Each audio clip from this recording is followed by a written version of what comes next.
Good evening to all. Welcome to STNIS academy. ఈ రోజు class లో భాగంగా మనం ప్రధానంగా 3 అంశాల గురించి అయితే డిస్కస్ చేసుకోబోతున్నాము. సో ఆ 3 అంశాలు ఏంటి, అసలు తెలుగు లిటరేచర్ కి సంబంధించి ఆ ముఖ్యమైన 3 అంశాలు ఏ విధమైన ఇబ్బందుల్ని లేదంటే ఏ విధమైన అవకాశాలను కల్పిస్తాయి అనేది మనం ప్రధానంగా ఈ రోజు క్లాస్ లో చర్చించుకుంటాం. అందులో మొట్టమొదటిది ఏంటంటే ప్రిపరేషన్ లో ఎలా ఉండాలనేది ప్రధానంగా మనం చూడాలి. ఎందుకంటే చాలా వరకు మనం ప్రీవియస్ ఇయర్ ఎవరైతే లాస్ట్ 5-6 ఇయర్స్ నుంచి ఎవరైతే స్టూడెంట్స్ మెయిన్స్ రాస్తున్నారో లేదంటే తెలుగు లిటరేచర్ ఆప్షనల్ లో ప్రిపేర్ అవుతున్నారో వాళ్ళు చేసిన కొన్ని మిస్టేక్స్ ఉన్నాయన్నమాట. వాటిని మనం అనలైజ్ చేసుకుని దాన్ని కొంతవరకు దృష్టిలో పెట్టుకుని ముందుకు వెళ్లాల్సిన అవసరం అయితే ఉంటుంది. ఇది ప్రధానంగా డిస్కస్ చేస్తాం. దాని తర్వాత ముఖ్యమైనది ఏంటంటే కొంతమంది డౌట్స్ అడిగారు. ఎలా అంటే ఎస్పెషల్లీ ఇంట్రడక్షన్ రాయడంలో ఇబ్బంది పడుతున్నారని చాలా మంది డౌట్స్ అడిగారు. సో ఇక్కడ మీకు ఇంట్రడక్షన్ రాయడం అనేది మనం ఈ రోజు క్లాస్ లో చెప్పుకుంటాం. దీంతో పాటుగా ఓవరాల్ గా ఒక పర్టికులర్ క్వశ్చన్ కి ఆన్సర్ ఏ విధంగా రాయాలని దాని మీద ఒక 4 వీడియోస్ అయితే మనం చేసి పెట్టడం జరిగింది. సో ఆ 4 వీడియోస్ ఒకసారి మీరు చూడండి. చూస్తే ఒక క్లారిటీ అయితే వస్తుంది. ఆ క్లారిటీ వచ్చిన తర్వాత మీరు ప్రాక్టీస్ చేస్తే ప్రాక్టీస్ లో ఇంకొన్ని ట్రిక్స్ కానీ టిప్స్ కానీ మనం ఫాలో అవుతే ఇంకా బెటర్ గా ముందుకెళ్లే పరిస్థితి అయితే ఉంటుంది. దాని తర్వాత నెక్స్ట్ ఏంటంటే షార్ట్ నోట్స్ ప్రిపేర్ చేసుకోవడంలో కొంతమంది ఇబ్బంది పడుతున్నాం అని చెప్తున్నారు అనమాట. సో ఇక్కడ షార్ట్ నోట్స్ అంటే ఏంటి, అసలు ఎలా అయినా ఒక నోట్ మేకింగ్ ఎలా చేయాలనేది కూడా ఈ రోజు క్లాస్ లో మనం డిస్కస్ చేయడం అయితే జరుగుతుంది. సో దీంట్లో భాగంగా ప్రధానంగా మనం తీసుకుంటే ఎస్పెషల్లీ ప్రిపరేషన్స్ టైంలో ఉన్న ప్రధానమైన తీసుకుంటే ఇక్కడ నేను పేర్లు చెప్పట్లేదు, ఒక పర్సన్ చెప్పట్లేదు. జనరల్ గా నేను అబ్జర్వ్ చేసిన కొంతమంది స్టూడెంట్స్ ఆస్పిరెంట్స్ ఎవరైతే ఉన్నారో వాళ్ళ గురించి చెప్తున్నాను అనమాట. సో ఫర్ ఎగ్జాంపుల్ ఈ ఇయర్ ఒక 2 మెంబర్స్ రాస్తున్నారు మెయిన్స్. సో ఆ 2 మెంబర్స్ లో ఒక పర్సన్ ఏవైతే ఉన్నారో ఒక పర్సన్ కి సిలబస్ మీద అవగాహన ఉంది. అంటే సిలబస్ ఏంటో తెలుసు, సిలబస్ ని చదివాడు. ఇంకొక పర్సన్ ఉన్నారు, ఆ పర్సన్ కి కంప్లీట్ గా సిలబస్ మీద అవగాహన కూడా లేదు. బేసిక్ గా తెలుగు లిటరేచర్ లో ఏదో కొంత సిలబస్ ఉంటుంది అని మాత్రం తెలిస్తే కంప్లీట్ గా అతనికి సిలబస్ మీద అవగాహన కూడా లేదనమాట. ఈ పర్టికులర్ ఎక్స్ అనే ఫస్ట్ పర్సన్ ఎవరైతే ఉన్నారో ఫస్ట్ పర్సన్ సిలబస్ తెలుసు బట్ ఆన్సర్ రైటింగ్ అయితే ప్రాక్టీస్ చేయలేదన్నమాట. వీళ్ళిద్దరూ ఇప్పుడు ఈ సంవత్సరం మెయిన్స్ ఎగ్జామ్ అయితే రాయబోతున్నారు. వీళ్ళిద్దరూ వెళ్ళి మెయిన్స్ రాస్తారు. మెయిన్స్ రాసి వచ్చాక వాళ్ళు కొన్ని స్టేట్మెంట్స్ అయితే విడుదల చేస్తారు. అంటే బయటకు కొన్ని స్టేట్మెంట్స్ రిలీజ్ చేస్తారు. ఆ స్టేట్మెంట్స్ ఏంటంటే first statement Telugu literature optional, scoring కాదు, తెలుగు లిటరేచర్ ఆప్షనల్ కి మార్క్స్ రావు అనే ఒక స్టేట్మెంట్ అనేది రిలీజ్ చేస్తారు. అసలు బేసికల్ గా వీళ్ళు చేసింది ఏంటనేది చెప్పరనమాట. చెప్పకుండా తెలుగు లిటరేచర్ లో మార్క్స్ రావు అని చెప్తారు. సో మనం ఫస్ట్ పర్సన్ కండిషన్ ఒకసారి అనలైజ్ చేద్దాం. ఫస్ట్ పర్సన్ ఏ విధంగా ఉన్నాడో అతని కండిషన్ ఏంటి అనేది ఒకసారి అనలైజ్ చేద్దాం. అలాగే సెకండ్ పర్సన్ ఎవరైతే ఉన్నారో ఆ పర్సన్ కండిషన్ కూడా అనలైజ్ చేద్దాం. సో ఈ ఇద్దరు కంటే ఎవరైతే బెటర్ గా ఉంటారో వాళ్ళు మంచి స్కోర్ అనేది మార్క్స్ అనేవి స్కోర్ చేయడానికి అవకాశం ఉంటుంది. సో ఆ ఎనాలిసిస్ బేస్ చేసుకుని ఈ ప్రిపరేషన్ అయితే మౌల్డ్ చేసుకునే ప్రయత్నం అయితే చేయండి. సో ఇక్కడ ఫస్ట్ పర్సన్ ఎవరైతే ఉన్నారో సిలబస్ మీద అవగాహన ఉంది, అట్లీస్ట్ 1 టైం రీడింగ్ చేశాడు అనమాట ఇతను. బట్ ఇతను చేసింది ఏంటంటే ఈవెన్ సింగిల్ క్వశ్చన్ కూడా ఆన్సర్ రైటింగ్ అనేది ప్రాక్టీస్ చేయలేదు. ఈవెన్ దో ప్రిలిమ్స్ క్వాలిఫై అయ్యేంత వరకు కూడా, అంటే రీసెంట్ గా జూన్ ఎండింగ్ వరకు కూడా ఇతను ఒక్క ఆన్సర్ కూడా ప్రాక్టీస్ చేయలేదు. తర్వాత ఇంకొక పర్సన్ ఉన్నాడు, సెకండ్ పర్సన్. ఇతనికి సిలబస్ అంటే ఏదో పైన తెలిసి చెప్తే గానీ సిలబస్ లో నన్నయ్య ఉంటారని తెలిసి అంతే. నన్నయ్యలో ఏముంటాయి, నన్నయ్య కవితా రీతులు ఏంటి, లేదా నన్నయ్య భారతాంధ్రీకరణ విధానం ఏంటి, ఇవి తెలియవు అతనికి. జస్ట్ నన్నయ్య అనే ఒక వ్యక్తి సిలబస్ లో ఉంటాడని మాత్రమే తెలుసు. సో సిలబస్ మీద కూడా అవగాహన లేని వ్యక్తి అసలు కంప్లీట్ గా ఆన్సర్ రైటింగ్ అనేది పక్కన పెట్టేది. సో వీళ్ళిద్దరు ఇప్పుడు మెయిన్స్ రాస్తున్నారు ఈ ఇయర్. సో ఇప్పుడు ఈ పర్టికులర్ ఫస్ట్ పర్సన్ ఎవరైతే ఉన్నారో ఫస్ట్ పర్సన్ చేసిన పనులు ఏంటంటే, ఫర్ ఎగ్జాంపుల్ ఇప్పుడు మనం యూపీఎస్సీ సైకిల్ తీసుకుంటే జూన్ నుంచి మే వరకు ఉంటుంది. సో ఈ ఫస్ట్ పర్సన్ ఏం చేశాడంటే 2024 జూన్ నుంచి 2024 ఆల్మోస్ట్ అక్టోబర్ నవంబర్ వరకు ఏం చేశాడంటే సబ్జెక్ట్ ని చదివేశాడు. సిలబస్ ఏదైతే మన రెఫరెన్స్ బుక్స్ ఏవైతే మెటీరియల్ చెప్పామో అవి అలా చదివేశాడు. సో అక్టోబర్ వచ్చేసింది. సో అక్టోబర్ వచ్చేసిన తర్వాత ఏమంటారు జనరల్ గా బయట మార్కెట్ లో గానీ ఎవరైనా మెంటర్స్ కానీ చెప్పేది ఏంటంటే ఇంకా ఆప్షనల్ పక్కన పెట్టండి, ఆప్షనల్ ఇంకా మీరు చదవద్దు, కంప్లీట్ గా యూపీఎస్సీ ప్రిలిమ్స్ మీద ఫోకస్ చేయండి అని చెప్తారు. సో ఈ పర్టికులర్ పర్సన్ కూడా అదే చేసి ఆన్సర్ రైటింగ్ అనేది కంప్లీట్ గా నెగ్లెక్ట్ చేసాడు. జస్ట్ సిలబస్ చదివాడు, సిలబస్ చదివి ఆన్సర్ రైటింగ్ అనేది కంప్లీట్ గా నెగ్లెక్ట్ చేసాడు. ఈ పర్టికులర్ పర్సన్ చేసిన పని ఇది. తర్వాత ఇంకొక పర్సన్ ఉన్నాడు, మనం ఎవరు ఇంకొక పర్సన్ చెప్పుకున్నాం కదా. ఈ పర్సన్ ఏం చేశాడంటే సేమ్ అదే పరిస్థితి. 2024 జూన్ నుంచి ఆల్మోస్ట్ మళ్ళీ 2025 మే వరకు చేసింది ఏంటంటే తెలుగు లిటరేచర్ ఆప్షన్ ఏదైతే ఉందో ఈ తెలుగు లిటరేచర్ ఆప్షనల్ అనేది జిఎస్ లో మనకి హెల్ప్ఫుల్ గా ఉండదు. జిఎస్ లో దీని వల్ల మనకు అసలు ఏ మార్క్స్ రావు. కాబట్టి ఇప్పుడు దీన్ని చదవడం వల్ల మనకు వచ్చే ఉపయోగం ఏమీ లేదు. ప్రిలిమ్స్ క్వాలిఫై అయ్యాక చదువుదాం అనుకుని అతను కంప్లీట్ గా నెగ్లెక్ట్ చేసాడు. బట్ వీళ్ళిద్దరికీ కావాల్సిన, వీళ్ళిద్దరూ మెయిన్ గుర్తించాల్సిన అంశం ఏంటంటే 500 మార్క్స్ మనం ఇక్కడ ఈ పర్టికులర్ తెలుగు లిటరేచర్ బేస్ చేసుకుని స్కోర్ చేయాల్సిన అవసరం ఉంటుందనే విషయాన్ని వీళ్ళిద్దరూ పక్కన పెట్టేశారు అనమాట. పెట్టేసి ఏం చేశారు వీళ్ళిద్దరూ, కంప్లీట్ గా జిఎస్ మీద ఫోకస్ చేశారు. మన జనరల్ క్రైటీరియా ప్రకారం, ఒక యావరేజ్ క్రైటీరియా ప్రకారం వెళ్తే మీరు GS1 కానీ GS2 కానీ GS3 కానీ ఎంత స్కోర్ చేయగలుగుతారు? యావరేజ్ గా 100 మార్క్స్ స్కోర్ చేయగలుగుతారు. అదే మనం ఆప్షనల్కి వచ్చామనుకోండి, యావరేజ్ ఎన్ని మార్క్స్ స్కోర్ చేయగలుగుతాం? 120 మార్క్స్ మినిమం తక్కువలో తక్కువ స్కోర్ చేయగలుగుతాం ఒక పేపర్ లో. సో 120 + 120 240 మార్క్స్ అనేది ఈజీగా స్కోర్ చేయగలుగుతాము. బట్ వీళ్ళు ఏం చేశారు, జిఎస్ మీద ఎక్కువ ఫోకస్ చేశారు. జిఎస్ లో మీరు 2 పేపర్లు కలిపి స్కోర్ చేసేదంతా 200, ఆప్షనల్ లో 2 పేపర్లు కలిపి స్కోర్ చేసేదంతా 240, అంటే 40 మార్కులు వీళ్ళు కోల్పోతున్నారు అనమాట. సో ఇప్పుడు మీరు కూడా చాలా మంది, అంటే మీరు ఇన్ ద సెన్స్ క్లాస్ లో ఉన్న వాళ్ళు అవ్వచ్చు, క్లాస్ బయట ఉన్న వాళ్ళు అవ్వచ్చు, ఈ ఇద్దరు పర్సన్స్ లో ఏదో ఒక పర్సన్ లో మీరు ఉంటారనమాట. సో ఇక్కడ ఏమవుతుంది, వీళ్ళిద్దరూ రాశారు, ఫిలిం సక్సెస్ఫుల్ గా క్లియర్ చేశారు, ఇప్పుడు వచ్చారనమాట మన దగ్గరికి వచ్చి ఒక పర్సన్, నేను కంప్లీట్ గా తెలుగు లిటరేచర్ మీద ఏం చదవలేదు, ఒక పర్సన్ వచ్చి నాకు సిలబస్ మీద ఐడియా ఉంది, ఆన్సర్ రైటింగ్ ప్రాక్టీస్ చేయలేదు అన్నాడు. సో ఈ పర్సన్ ఎవరైతే ఉన్నారో, సిలబస్ మీద అవగాహన ఉండి ఆన్సర్ రైటింగ్ ప్రాక్టీస్ చేయని పర్సన్ ఎవరైతే ఉన్నారో, ఈ పర్సన్ ఈజీగా ఒక 220+ స్కోర్ చేయగలుగుతారు. 220 నుంచి 240 వరకు స్కోర్ చేయగలుగుతాడు. అంతకంటే ఖచ్చితంగా అయితే స్కోర్ చేయలేడు, అది నేను చెప్పగలుగుతాం. అలాగే ఈ సిలబస్ మీద కనీసం అవగాహన లేని పర్సన్ ఎవరైతే ఉన్నారో 200+ స్కోర్ చేయగలడు. అంతకంటే తక్కువ అయితే 100% స్కోర్ చేయడు. అంటే 190 180 అయితే పక్కాగా రావు, 200+ వస్తాయి అతనికి. సో ఇక్కడ మనం అబ్జర్వ్ చేయాల్సింది ఏంటంటే, వీళ్ళు చేసిన వర్క్ ఏంటి, వాళ్ళు ఈవెన్ ఏ వర్క్ చేయనప్పటికి కూడా 200+ అనేది ఈజీగా స్కోర్ చేస్తున్నారు. సో అక్కడ స్కోర్ చేస్తున్నారంటే దాని అర్థం ఏంటి, తెలుగు లిటరేచర్ ఆప్షనల్ మార్క్స్ లేదంటే స్కోరింగ్ సబ్జెక్ట్ గా ఉందనే విషయం మనం ఇక్కడ గుర్తించాల్సిన అవసరం ఉంది. సో ఇప్పుడు తెలుగు లిటరేచర్ ఆప్షన్ లో 200 అనేది అందరికీ వస్తాయని చెప్పాను. సో ఈ 200 నుంచి 240కి వెళ్ళాలి ఫస్ట్ టార్గెట్. సో 240కి వెళ్ళాలంటే ఈ ఫస్ట్ పర్సన్ ఎవరైతే ఉన్నారో ఆ పర్సన్ లాగా మీరు ఉంటే చాలు, 220 నుంచి 240 మార్క్స్ స్కోర్ చేస్తారు. అయితే నెక్స్ట్ టార్గెట్ ఏంటి, 260 మార్క్స్ స్కోర్ చేయాలి. 260 మార్క్స్ స్కోర్ చేయాలంటే మీరు ప్రిలిమ్స్ కి ముందే, అంటే ఇప్పుడు ఏదైతే డిసెంబర్ ఉందో, డిసెంబర్ లోపే అట్లీస్ట్ తక్కువలో తక్కువగా ఒక 100 క్వశ్చన్స్ కన్నా ఆన్సర్ రైటింగ్ అనేది ప్రాక్టీస్ చేయాలి.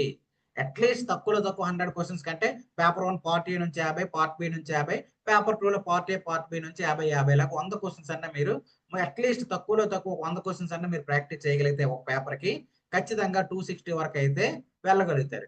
ఈ 260 కాస్త 280 లోపు వెళ్ళాలంటే తక్కువలో తక్కువ 300+ క్వశ్చన్స్ అనేవి ప్రాక్టీస్ చేయాలి. ఇప్పుడు ఇదంతా కూడా డిసెంబర్ లోపు. లేదనుకుంటే ప్రిలిమ్స్ లోపు, కొంతమందికి ప్రిలిమ్స్ పెద్ద భయం ఉంటుంది. సో ప్రిలిమ్స్ లోపు అన్న మీరు స్కోర్ చేస్తే ఈ మార్క్స్ ఏవైతే ఉన్నాయో ఈ మార్క్స్ అనేది ఈజీగా సాధ్యమవుతాయి. కాబట్టి మీకు ఎవరైనా సలహా ఇచ్చే వాళ్ళు కానీ, కొంతమంది అసలు తెలుగు లిటరేచర్ ఆప్షన్ లో సిలబస్ ఏముంటుందో కూడా తెలియని వాళ్ళు ఏం చెప్తారంటే, తెలుగు లిటరేచర్ ఆప్షన్ స్కోరింగ్ కాదు, అందులో మార్క్స్ రావు, ఆప్షన్లు వేస్ట్ అన్నట్టు మాట్లాడతారు. వాళ్ళని పక్కన పెట్టండి. ఏదైనా ఒక సలహా మనం ఒకరి నుంచి తీసుకోవాలంటే ముందు వాళ్ళకి ఆ ఎలిజిబిలిటీ ఏముంది అనేది మనం చూడాలి. ఆ ఎలిజిబిలిటీ ఏముందని చూసి దాన్ని బట్టి వాళ్ళు ఇచ్చే సలహాలు తీసుకోవాలి వద్దని చూస్తాం. సో వీళ్ళని కంప్లీట్ గా ఎలిమినేట్ చేసేద్దాం, సిలబస్ కూడా తెలియని వాళ్ళు ఇచ్చే సలహాలని ఎలిమినేట్ చేసేద్దాం. బట్ ఈ రాసి సలహా ఇస్తారు కదా, వాళ్ళు ఈ టార్గెట్స్, నేను ఇప్పుడు చెప్పిన టార్గెట్స్ ఫినిష్ చేశారా లేదన్నది ఒకసారి అడగండి వాళ్ళని. అన్న నువ్వు, అన్న అయితే అన్న, అక్క అయితే అక్క, మీరు సిలబస్ కంప్లీట్ చేశారా, ఎంతవరకు చేశారు, ఎన్ని క్వశ్చన్స్ ఆన్సర్స్ రాశారు.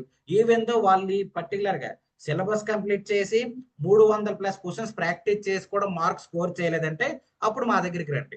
ఎందుకు వాళ్ళకి రాలేదనేది మనం డిస్కస్ చేద్దాం. కంటెంట్ లోపమా, ప్రెజెంటేషన్ లోపమా, ఏ లోపం అనేది మనం డిస్కస్ చేద్దాం. కాబట్టి మీకు ఎవరైతే బయట మార్కెట్ లో సలహాలు ఇస్తున్నారో, సూచనలు ఇస్తున్నారో, వాటిని కాసేపు పక్కన పెట్టండి.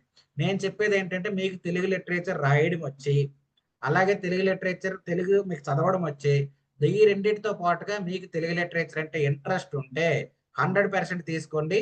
డెఫినెట్ గా ఈ స్కోర్స్ అయితే మనము చేయడానికి అవకాశం ఉంటుంది.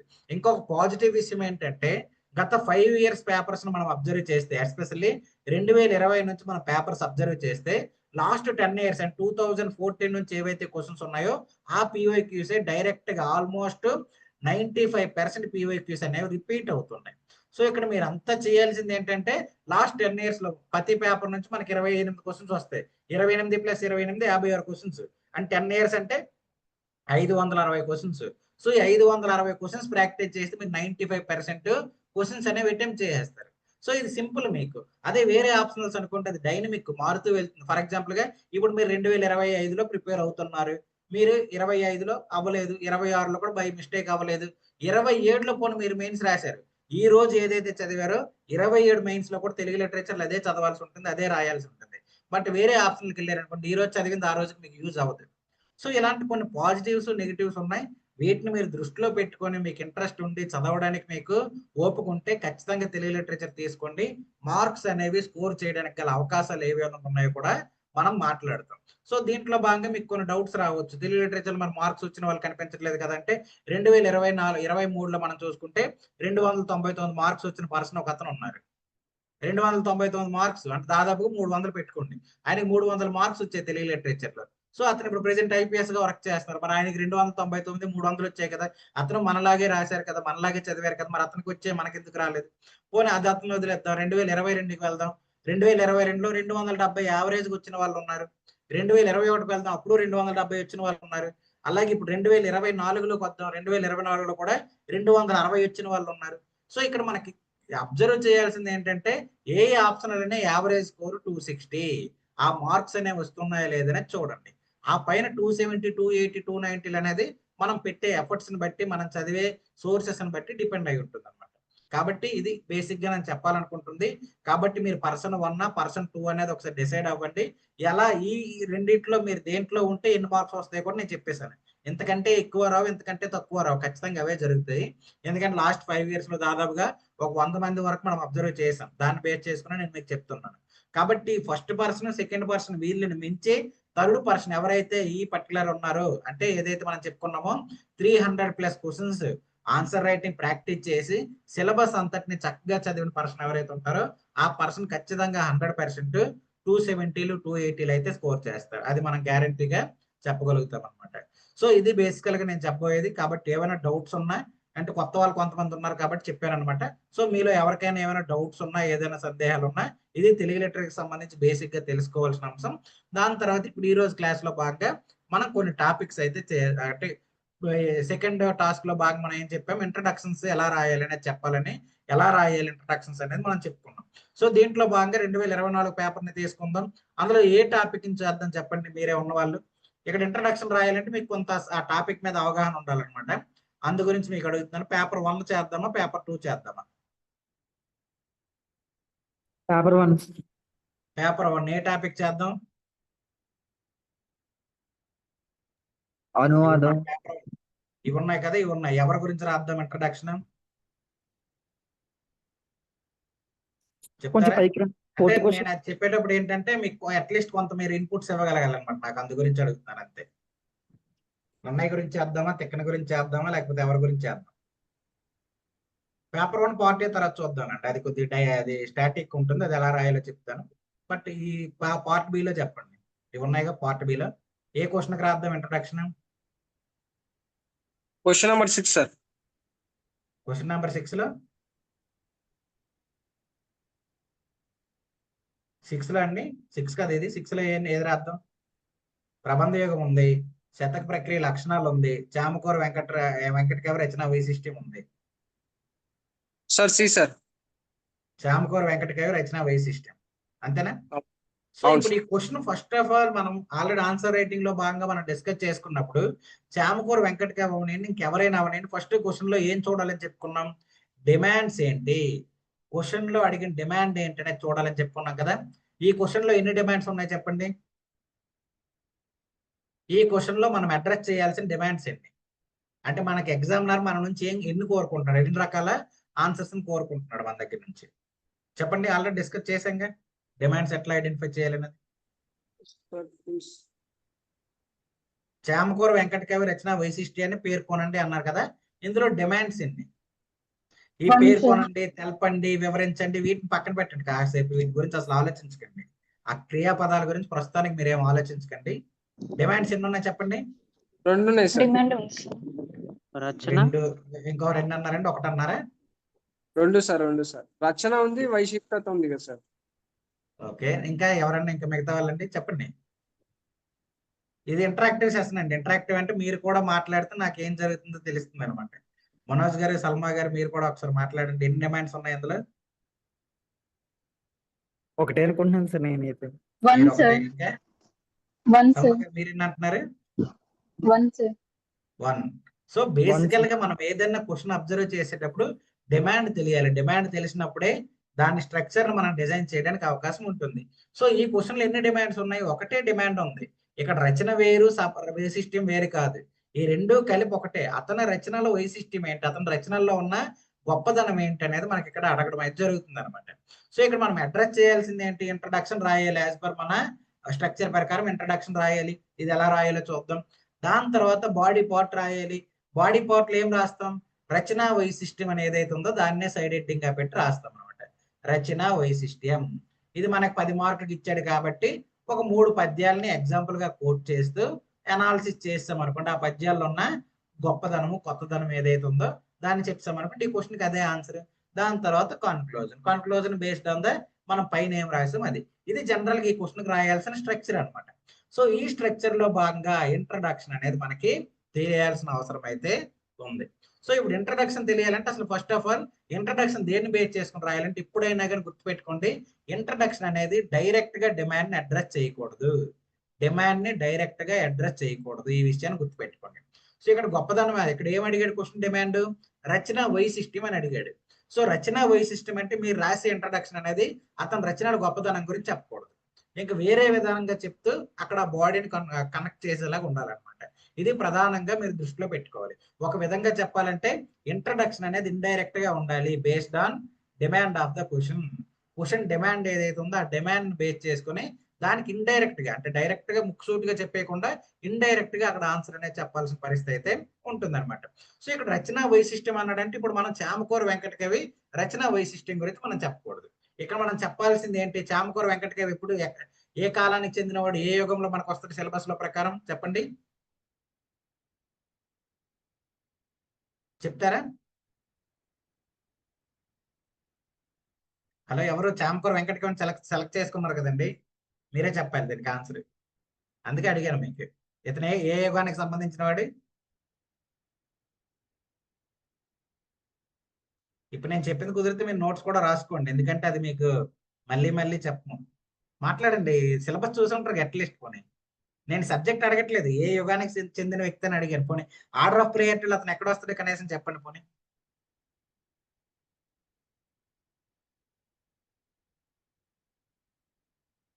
చెప్పరా? ఓకే. సో చామకూర వెంకటకవి మనకి ఎక్కడ వస్తాడు?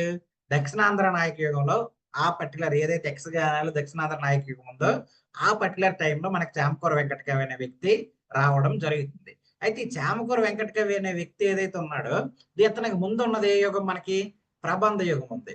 ప్రబంధ యుగం మనకి ఇతనికి ముందు కనిపిస్తుంది. ఇతని తర్వాత ఏ యుగం మనకు కనిపిస్తుంది?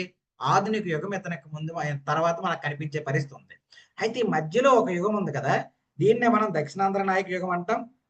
అలాగే దక్షిణాంధ్ర నాయక యుగం అవ్వంగానే నెక్స్ట్ వచ్చేది ఏంటంటే క్షీణ యుగం మనకు కనిపించే పరిస్థితి ఉంది.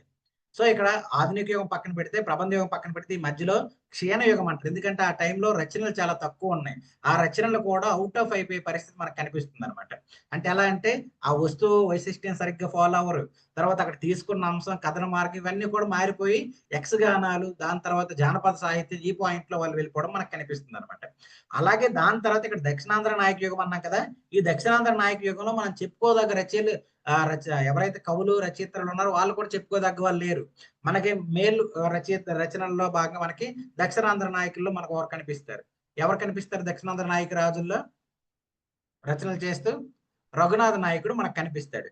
ఇతను మనకు రచనలు చేస్తూ కనిపిస్తాడు. దాని తర్వాత ఉమెన్ పోయిట్స్ ఉంటారు, అంటే కవయిత్రులు ఉంటారు. సో కవయిత్రులు కూడా చాలా లిమిటెడ్ గా మనకు కనిపించే పరిస్థితి ఉందన్నమాట. సో ఓవరాల్ ఇక్కడ మనం అబ్జర్వ్ చేస్తే ఏం జరుగుతుంది? ఈ పీరియడ్ లో తెలుగు లిటరేచర్ లో రావాల్సిన రచనలు ఏవైతే ఉన్నాయో ఆ రచనలు అనేవి మనకు తగ్గడం అయితే కనిపిస్తుంది. సో ఇక్కడ రాసినప్పుడు మీకు ఏం డిస్టర్బెన్స్ అవుతుందేమో ఒకసారి చూడండి. సో ఇక్కడ ఓవరాల్ గా ప్రబంధ యుగం బాగా ఫేమస్. ఎలా అంటే అక్కడ 8 అష్టదిగ్గజ కవులు ఉన్నారు, అతనితో పాటు శ్రీకృష్ణదేవరాయలు ఉన్నారు. అక్కడ వర్ణనలు అనేది చాలా అద్భుతంగా చేస్తూ రచనలు చాలా కఠినమైనవి, లేదంటే చాలా అద్భుతమైన రచనలు మనకు రావడం జరిగింది.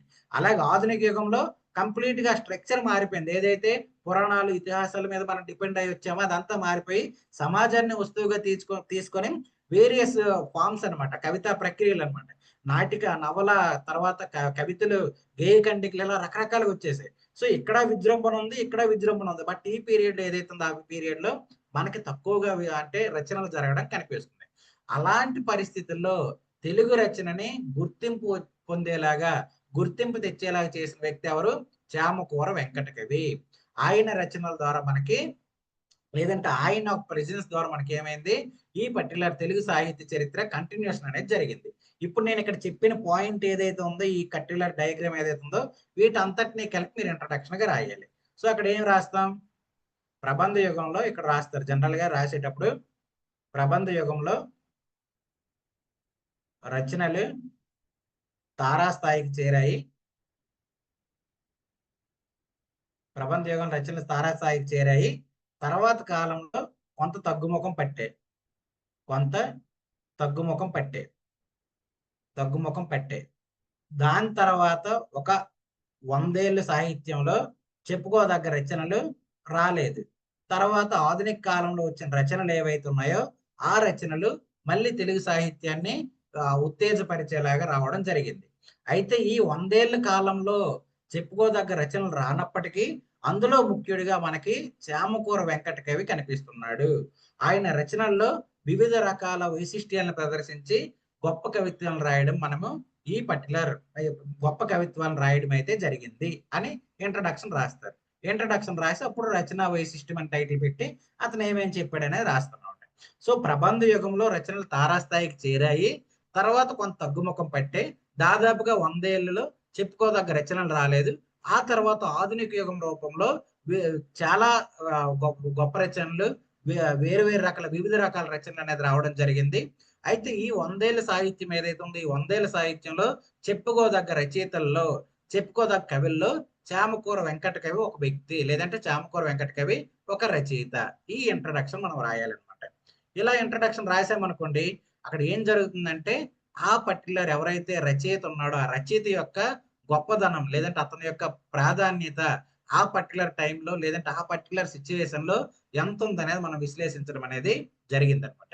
ఇలా మనం ఇంట్రడక్షన్ అనేది రాయాల్సిన అవసరం ఉంటుంది. ఇది రాసిన తర్వాత వెళ్ళిపోతాం. ఇక్కడ ఏం చేసాము, ఇక్కడ ఎక్కడా కూడా అతని రచన వైశిష్ట్యం గురించి చెప్పలేదు మనం. ఎక్కడైనా అతని రచన వైశిష్ట్యం చెప్పానా?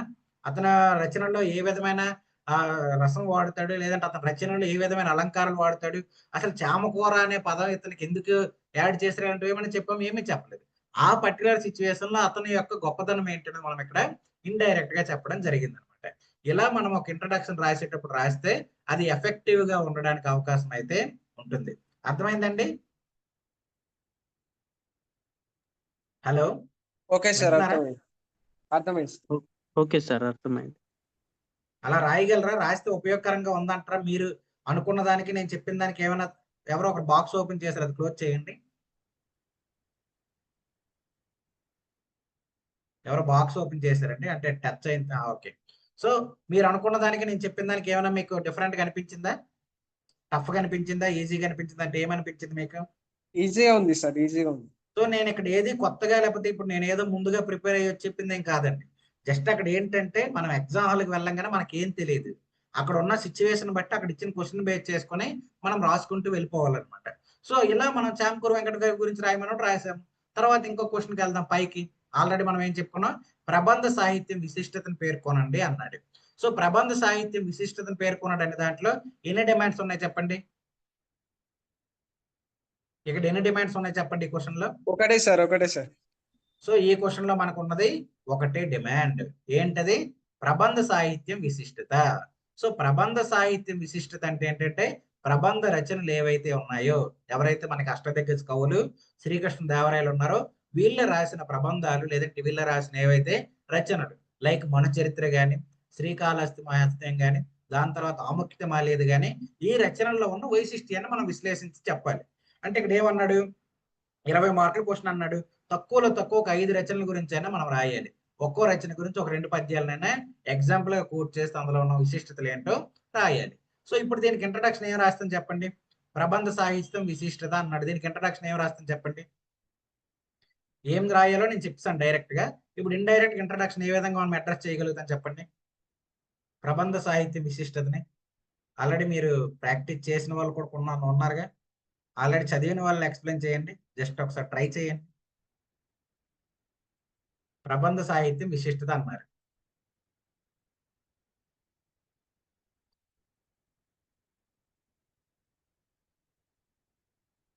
ఓకే. ప్రబంధ లక్షణాల గురించి ఎవరికైనా ఐడియా ఉన్నాయండి? ప్రబంధ లక్షణాలు ఎస్ సార్. ఎన్నండి? ఒక సాహిత్య అంశాన్ని తీసుకుని దాన్ని అధికమైన వర్ణనలతో దాన్ని మనం వర్ణిస్తూ అలా పెంచుకుంటూ వెళ్ళామనుకోండి సార్. ఒక సన్నివేశాన్ని కానీ ఒక దృశ్యాన్ని కానీ వర్ణిస్తూ ఎక్కువ వర్ణనలతో చేస్తే దాన్నే ప్రబంధం అంటారు అని చెప్పి చదివిన గుర్తుంది సార్ నాకు. ఓకే ఓకే, అంత అలానే ఉంటుంది. సో ప్రబంధం అంటే ఏంటి? అష్టాదశ వర్ణాలు ఉంటాయి అనమాట. 18 రకాల వర్ణనలు ఉంటాయి. అంటే ఒక కవిత్వం లేదంటే ఒక రచన ఏదైతే ఉందో ఆ రచనలో 18 రకాలు అవసరం లేదు. మాక్సిమం అట్లీస్ట్ తక్కువలో ఒక 12-13 రకాల వర్ణనలైన ఉండాలి. అందులో నగరం గురించి అంటే ఒక ప్రదేశాన్ని గురించి, తర్వాత ఆర్ణం ఆ పర్వతాల గురించి, అక్కడ ప్రకృతి గురించి, అక్కడ ఉన్న రసం, వీటన్నింటి గురించి మనకు వర్ణించడం అలా అష్టాదశ వర్ణనలు అనేవి ఉంటాయి అన్నమాట. వాటన్నింటినీ ఒక దగ్గర చేర్చి ఒక కావ్యంగా రాసిన రచన ఏదైతే ఉందో దాన్నే మనం ప్రబంధం అనడం అయితే జరుగుతుంది. సో ఇప్పుడు అష్టాదశ వర్ణనలు అనే దాని నుంచి ఆ పదం నుంచి మనం మొదలు పెట్టుకుంటూ వెళ్తాం. సో ఈ పదం మనం రాసామనుకోండి, ఎగ్జామ్ లో చదవంగానే ఓకే ఈ పర్సన్ కి ప్రబంధం అంటే బాగా అవగాహన ఉంది, ప్రబంధం అంటే ఏంటో తెలుసు అని మొదలు వెళ్తాడు అనమాట అతను. సో ఇక్కడ చూద్దాం, ఇక్కడ అది రాసేటప్పుడు ఏం రాస్తామంటే ప్రబంధం అష్టాదశ వర్ణనల సమాహారం. ఫస్ట్ స్టేట్మెంట్ అనమాట. ఈ పర్టికులర్ క్వశ్చన్ కి మనం సైడ్ హెడ్డింగ్ అదే ఇంట్రడక్షన్ రాసేటప్పుడు ఇది రావాలన్నమాట. ప్రబంధం అష్టాదశ వర్ణనల సమాహారం ఇది రావాలి. ఇందులో భాగంగా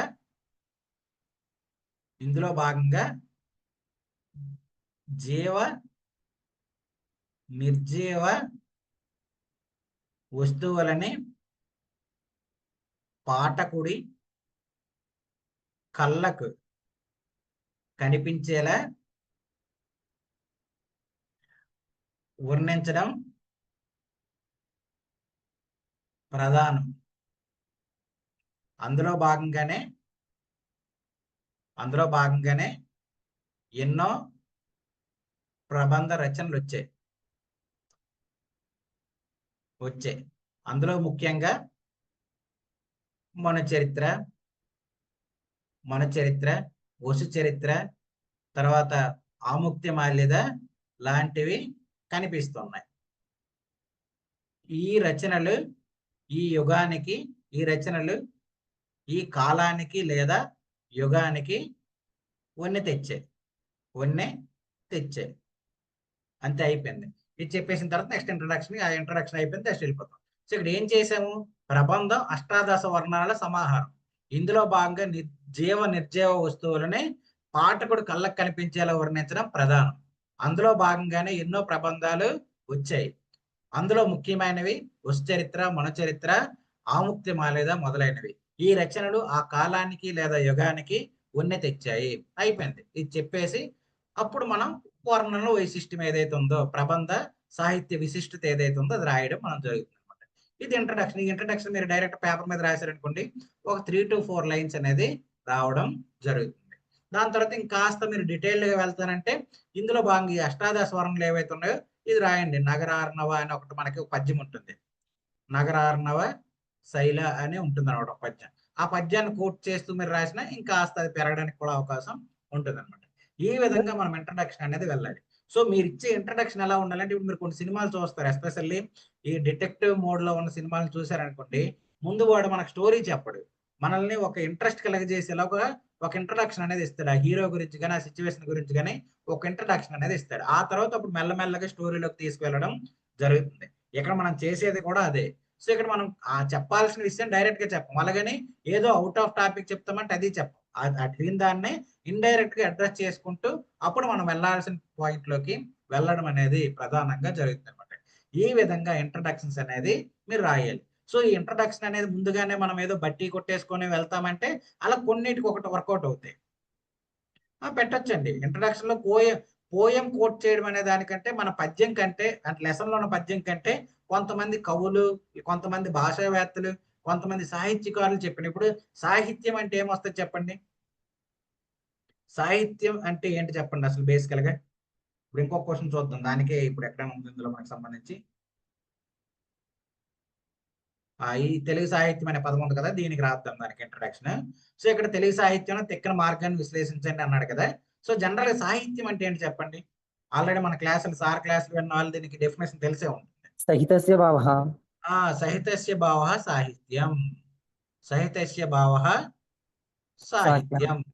ఇది మనము కోట్ చేస్తాం. అంటే ఇక్కడ మనం పద్యం కోట్ చేయడం అని కాదు. ఒక మాట గాని, ఒక రచయిత గురించి గాని, ఒక కవి గురించి, ఒక భాషావేత్త గురించి గాని మనం కోట్ చేస్తాం. సాహిత్యస్య భావః సాహిత్యం.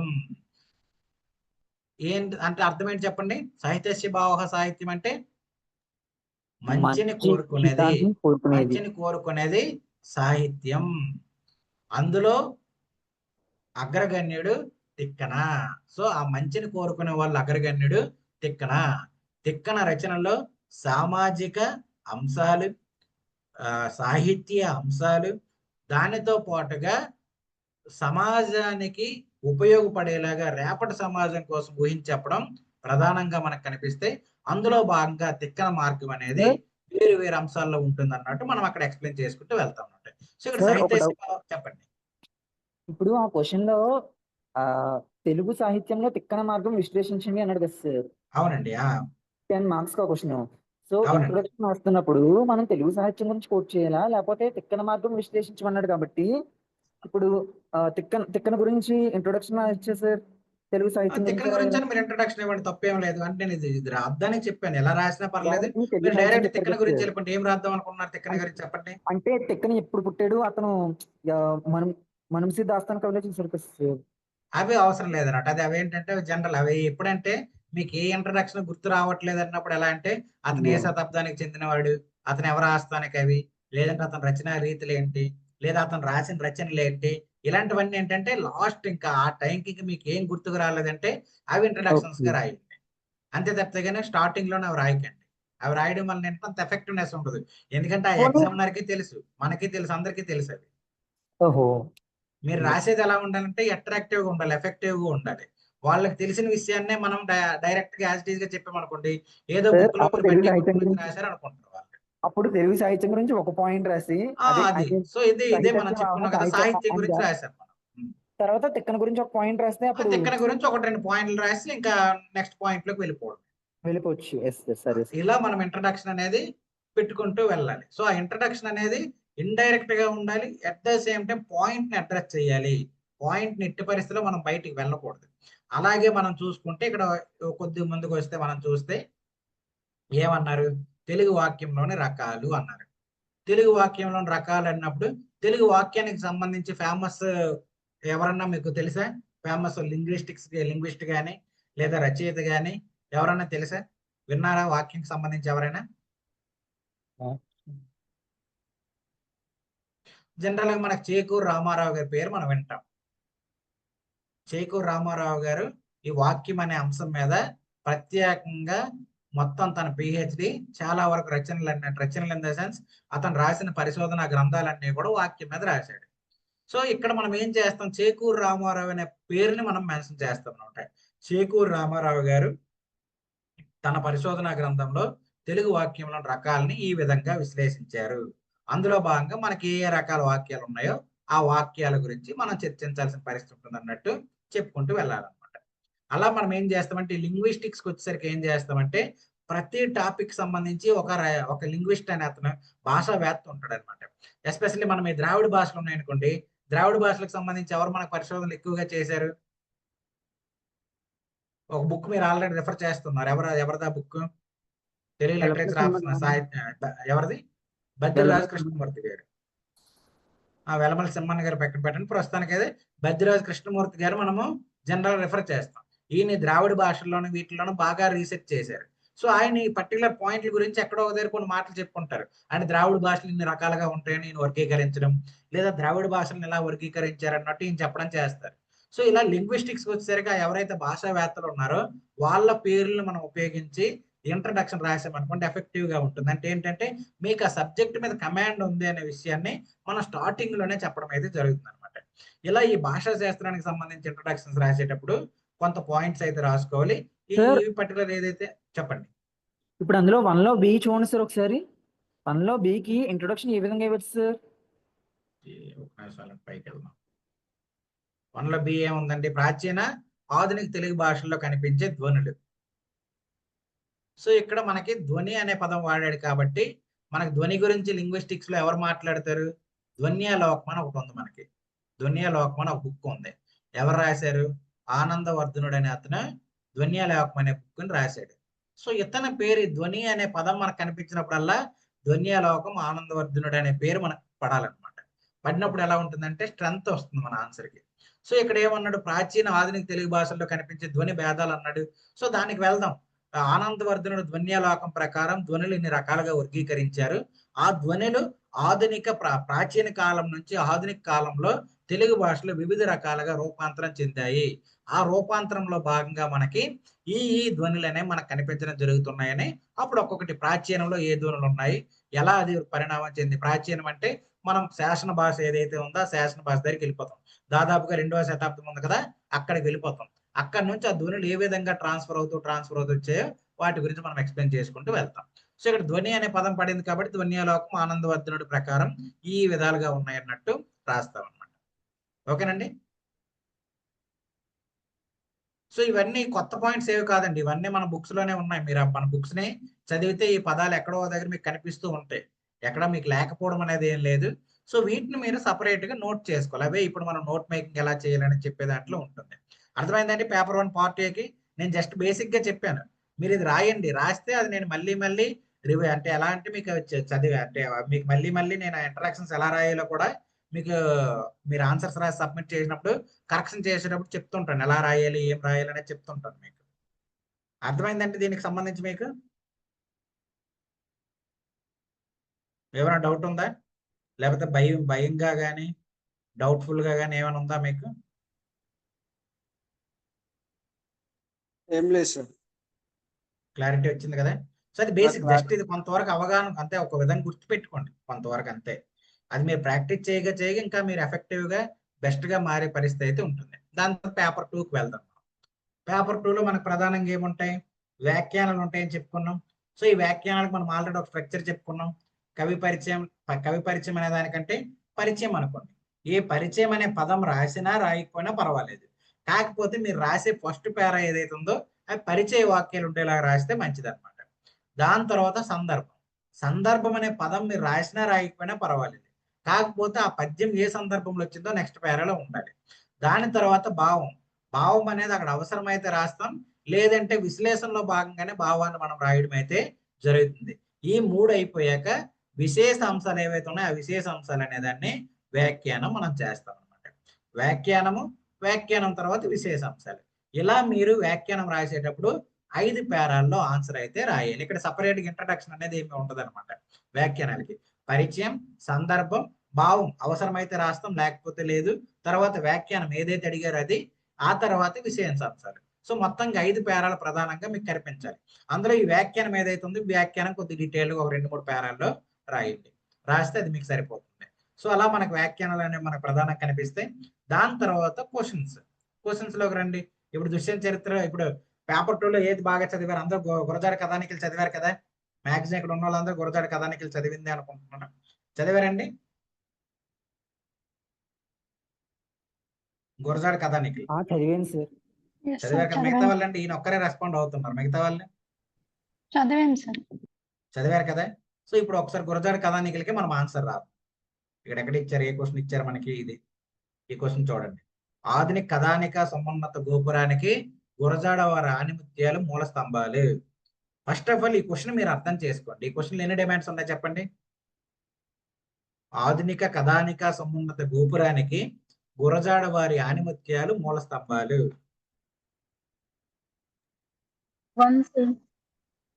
ఎన్ని ఉన్నాయండి? ఒకటా? ఏంటది చెప్పండి. ఒకటే సార్. అదే ఏంటది చెప్పండి అంటున్నాను. మిగతా వాళ్ళకి తెలియని వాళ్ళకి తెలుసు. ఇప్పుడు గురజాడ గారి కథానికలు ఉన్నాయి కదా సార్. అవునండి. ఆ కథానికలు ఇప్పుడు ఆధునిక ఈ ఈ ఆధునిక సమాజంలో చోటు చేసుకుంటున్న కథానికలకి అవే మూల స్తంభాలని చెప్పి మనం ప్రూవ్ చేయాలి సార్ ఆయన రాసిన కథానికల ద్వారా. ఓకే, అది నాకు అర్థం. ఇక్కడ బేసిక్ గా అసలు క్వశ్చన్ ఏమడిగాడు? ఆధునిక కథానికలు ఏవైతే ఉన్నాయో అవి, లేదనుకుంటే ఏదైతే ఇప్పుడు రాస్తున్న కథానికలు ఇవన్నీ కథానిక సాహిత్యం ఏదైతే ఉందో ఆ కథానిక సాహిత్యానికి మూల స్తంభం లేదంటే బేస్ ఎవరు? గురజాడ వారి ఆణిముత్యాలు. ఇది చెప్పాడు. సో ఇక్కడ మనం అడ్రస్ చేయాల్సింది ఒకటే డిమాండ్ మనం అడ్రస్ చేయాలి. ఆ డిమాండ్ ఏంటంటే గురజాడ ఏవైతే ఇప్పుడు ఆధునిక కథానిక సాహిత్యం ఉందో ఆ కథానిక సాహిత్యానికి గురజాడ ఆణిముత్యాలు అనేవి మూల స్తంభాలు అనేది మనం ఇక్కడ అడ్రస్ చేస్తాం. సో ఇప్పుడు దీనికి ఇంట్రడక్షన్ ఏం రాస్తాం చెప్పండి. ఆల్రెడీ మీరు చదివారు కదా. పాయింట్ ఏంటి డైరెక్ట్ గా అడ్రస్ చేయాలో చెప్పాను. ఇప్పుడు ఇండైరెక్ట్ ఏ విధంగా వెళ్దాం చెప్పండి ఇక్కడ మనం.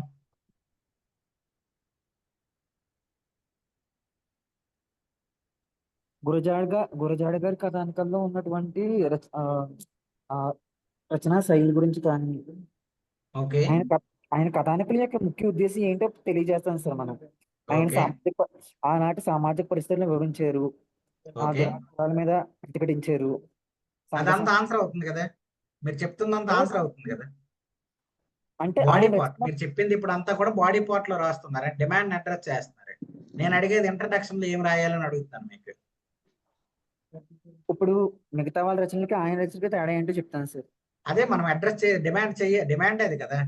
ఆధునిక కథానికకి అతని యొక్క ఆణిముత్యాలే మూల స్తంభాలు అనేది మెయిన్ డిమాండ్ కదా. అది మనం డిమాండ్లు అడ్రస్ చేసేస్తాం. మీరు ఆన్సరే మొదలు పెట్టేస్తారు ఇంట్రడక్షన్ లో. ఎస్, ఆధునిక కథానిక గురించి మనం రాయాలి. సో ఇక్కడ మనం ఆధునిక కథానిక గురించి రాయాలంటే ఆ కథానిక అనే కాన్సెప్ట్ అనేది ఇప్పటి నుంచి ప్రారంభం అనేది మనం చూసుకోవాలి. సో ఫస్ట్ ఇక్కడ కథానిక అనే సాహిత్యం ఎప్పటి నుంచి ప్రారంభమైందో ఫస్ట్ రాయాలి మనం. ఓకేనా? అంటే ఇది రాయడం కాదు, ఆ పాయింట్ మనం రాయాలి. దాని తర్వాత మనం నెక్స్ట్ రాయాల్సిన పాయింట్ ఏంటంటే ఈ కథానికలో ఉన్న వస్తువు ఏంటో మనం రాయాలి. తర్వాత ఏంటంటే ఈ కథానిక వలన కలిగే లాభాలు ఏంటో మనం రాయాలి. సో ఆ లాభాలు లేదంటే ఆ వస్తువు వీటన్నింటికి గురజాడ వారు ఏ విధంగా మార్గదర్శకుడిగా మారారో రాయాలి. ఇది ఫస్ట్ లైన్, ఇది సెకండ్ లైన్, ఇది థర్డ్ లైన్, ఇది ఫోర్త్ లైన్. మొత్తంగా 4-5 లైన్స్ లో మనం ఇంట్రడక్షన్ రాయాలి. అర్థమైందండి? కథానిక సాహిత్యం ఆంగ్ల సాహిత్య ప్రభావం ద్వారా ఆవిర్భవించింది లేదంటే తెలుగు సాహిత్యంలోకి వచ్చింది. వచ్చిన తర్వాత కథానిక సాహిత్యం ఏదైతే ఉందో దానికి వస్తువుగా సమాజాన్నే వస్తువుగా ఎంచుకుంది. మనం ఒక సెంటెన్స్ ప్రకారం వెళ్దాం.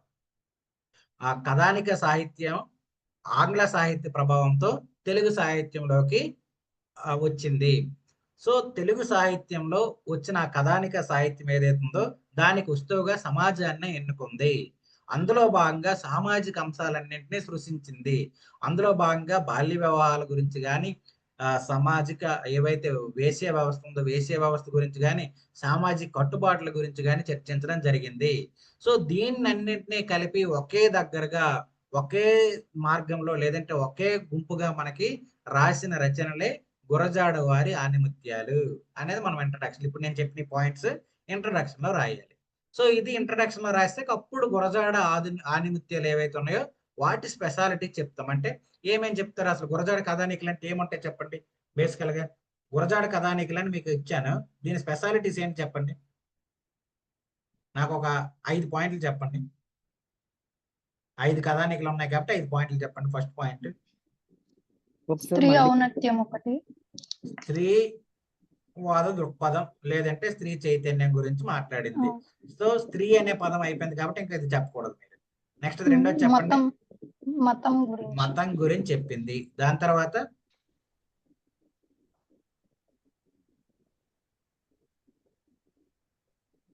ఇంకా గురజాడ కథానికలు చదివారు కదండి అందరూ, చెప్పండి. స్వేచ్ఛ స్వాతంత్రం గురించి. ఏదండి? స్వాతంత్రోద్యమం గురించే? కాదు సార్, అదే పెళ్ళైన తర్వాత దాంపత్య జీవితం గురించి. దాంపత్య జీవితం గురించి. ఓకే. నెక్స్ట్ వ్యక్తిత్వం గురించి. వ్యక్తిత్వం గురించి. ఇంకా తర్వాత ఇంకా 5 కథానికలు చదివారు. ఒక్కో కథానికలో కనీసం 2 అంశాలు తీసుకున్న 10 పాయింట్లు ఉండాలి మీ దగ్గర, రెడీగా ఉండాలి మీ చేతిలో. మతోన్మాదులు. మతం గురించి ఆల్రెడీ చెప్తాం. ఆచారాలు, మూఢనమ్మకాలు. మూఢనమ్మకాల గురించి. ఓకే. ఇంకా చెప్పండి. మిగతా పాయింట్ కూడా చెప్పండి, మీకు గుర్తొచ్చినవని చెప్పండి. సంఘ సంస్కరణ. సంఘ సంస్కరణ గురించి. ఇంకా అసలు బేస్ గురజాడ కథానికలు అంత ఫేమస్ అవ్వడానికి ఉన్న ఒక బేస్ పాయింట్ మీరు మిస్ అయిపోతున్నారు అనమాట. ఆ బేస్ పాయింట్ కూడా మనం ఇక్కడ ఇంట్రడక్షన్ యాడ్ చేయలేదు. దానికి నేను ఆ పాయింట్ మీకు చెప్పడం పక్కన పెట్టాను. సో ఈ కథానిక అనేది బాగా ఫేమస్ ఆధునీకరణాన్ని అవ్వడానికి ఒక కారణం వ్యక్తపరచటమా సార్? ఏంటంటే వ్యవహారిక వాడుక భాష. భాష. ఈ వ్యవహారిక భాష. కథానికలు ఏవైతే ఉన్నాయో ఇవి ఇంత ఫేమస్ అవడానికి గల కారణం ఏంటంటే వాడుక భాషలో రాయడం అనమాట. సో వాడుక భాష. తర్వాత ఇంకా ఇంకోటి డైరెక్ట్ ఒక పదం చెప్పేయచ్చు.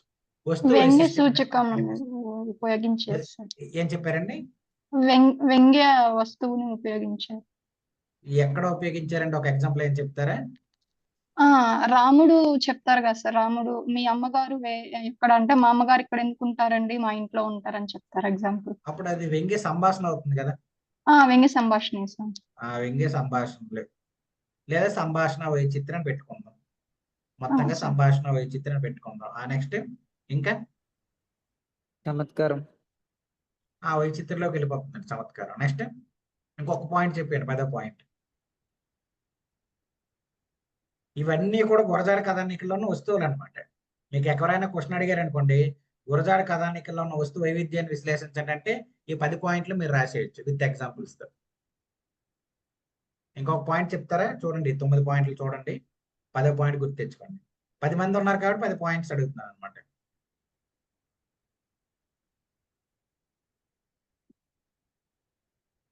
ఇంకేం చేశారు అతను మనకి?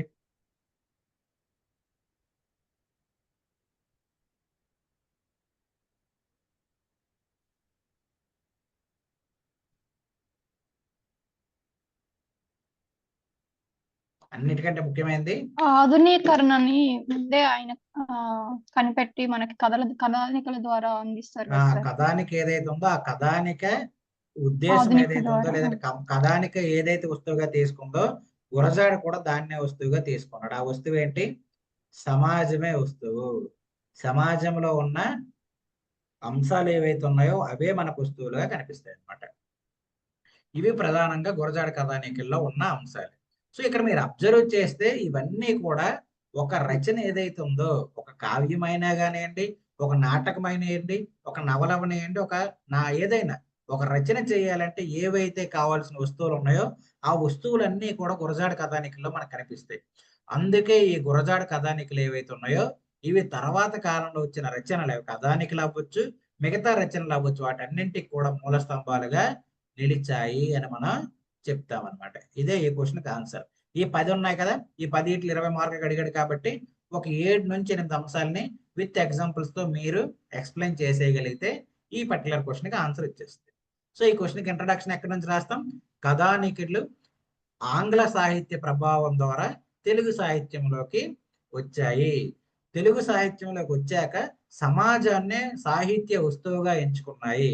అందులో భాగంగా దీర్ఘ కథానికలు, దీర్ఘ రచనలు ఏవైతే ఉన్నాయో దాని స్థానంలో లఘు రచనలు అంటే చిన్న రచనల్ని ఈ కథానికలు ప్రవేశపెట్టాయి.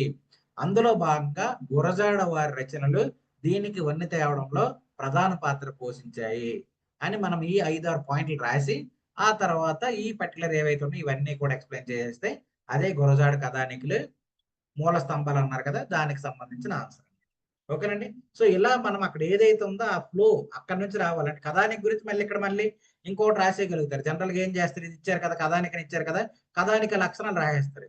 చిన్న రచన, చిన్న చిన్న వాక్యాలు, లేదంటే తక్కువ పరిమితి పాత్రలు, ఇవన్నీ కూడా లక్షణాలు. అవి రాయకూడదు. ఏదైతే సీక్వెన్షియల్ ఆర్డర్ లేదంటే ఆ పరిణామ క్రమం ఏదైతే ఉందో అది మనం అక్కడ ఇంట్రడక్షన్ లో రాయాలన్నమాట. అలా రాసినప్పుడు అది మనకి ఎక్స్ట్రా బాగా ఉండే పరిస్థితి ఉంటుంది. సో ఇదే కాదు అనుకుంటే మనకు ఒక ఇంట్రడక్షన్ ఉంది మన బుక్ లో. మనం మెటీరియల్ ఏదైతే ఉందో ఆ మెటీరియల్ ఒక ఇంట్రడక్షన్ ఉంది. దీన్ని మీరు 1 టైం ఇంట్రడక్షన్ గా ప్రతి క్వశ్చన్ కి రాసేయచ్చు. మీరు గురజాడ కథానికలు అనే పదం ఎక్కడైనా కనిపించింది అనుకుంటే ఇది రాసేయండి ఇంట్రడక్షన్. చూసారు, ఇది సాహిత్యాన్ని ఆధిపత్య భావజాల బంధాల నుంచి అభౌతిక కల్పన నుండి దారి మళ్లించి ఆధునికత వైపు జాడ చూపిన మహాదార్శనికులు, వాస్తవికులు గురజాడ. తెలుగు సాహిత్యంపై చెరగని ముద్ర వేశారు. అందుకే గురజాడ వారి ఆ జాడ నేటికి ఆదర్శప్రాయమైంది, ఆశ్చర్యనీయమైంది. ఆనాటి సమాజంలో బాల్య వివాహాలు, వితంతు వివాహాలు, మూఢనమ్మకాలు, వేశ్య వ్యవస్థ, కన్యాశుల్కం, అస్పృశ్యత, పరాయి పాలన వంటి సాంఘిక దురాచారాలు సమాజాన్ని పీడించి తింటున్నాయి. వాటి మీద ఎదురుదాడి చేసినవే గురజాడ వారి ఆణిముత్యాలు. సేమ్ ఇందాక క్వశ్చన్కి ఇంట్రడక్షన్ రాసేసినా పర్వాలేదు మీరు. ఇదైనా కానీ ఇండైరెక్ట్ గా మనం అక్కడ చెప్పాల్సిన దాన్ని అడ్రస్ చేయడం అనేది కనిపిస్తుంది. సో గురజాడ కథానికలను వచ్చింది అనుకోండి క్వశ్చన్, దానికి ఇది మాక్సిమం ఇంట్రడక్షన్ గా వాడేసుకుంటే మీకు సరిపోతుంది. ఈ కింద పేరా ఏదైతే ఉందో ఆ కింద పేరా కూడా మీకు ఆల్మోస్ట్ ఈ కథానికలు ఏవైతే ఉన్నాయో వాటికి సంబంధించి ప్రాసెస్ అనమాట. సో ఇక్కడ వరకు ఇదంతా ఉంది కదా, ఇదంతా కూడా ఇంట్రడక్షన్. గురజాడ కథానికలు మీకు క్వశ్చన్ అడిగినప్పుడు వీటిలో అంటే కొంత ఇన్ఫర్మేషన్ తగ్గిస్తారు. ఫర్ ఎగ్జాంపుల్ గా ఈ ఆనాటి సమాజం పీడిచి తింటాను కదా, దీన్ని స్కిప్ చేసేయండి. స్కిప్ చేసి ఇది రాసేయండి. ఇది రాసి ఇక్కడ వరకు వచ్చేస్తే ఇదే మీకు ఇంట్రడక్షన్ అనమాట. 20 మార్క్స్ కి ఇది ఇంట్రడక్షన్ అనమాట మీకు. సో ఇది మన మెటీరియల్ నుంచి డైరెక్ట్ గా మీరు ఎక్స్ట్రాక్ట్ చేసుకోవచ్చు. 99% మన మెటీరియల్లో ప్రతి చాప్టర్కి ఇలా ఒక ఇంట్రడక్షన్ అనేది మనం ఇవ్వడం మీరు అబ్జర్వ్ చేస్తే మీకు కనిపిస్తుంటుంది. సో దాన్ని మీరు ఒక స్టాండర్డ్ ఇంట్రడక్షన్ గా పెట్టుకోండి.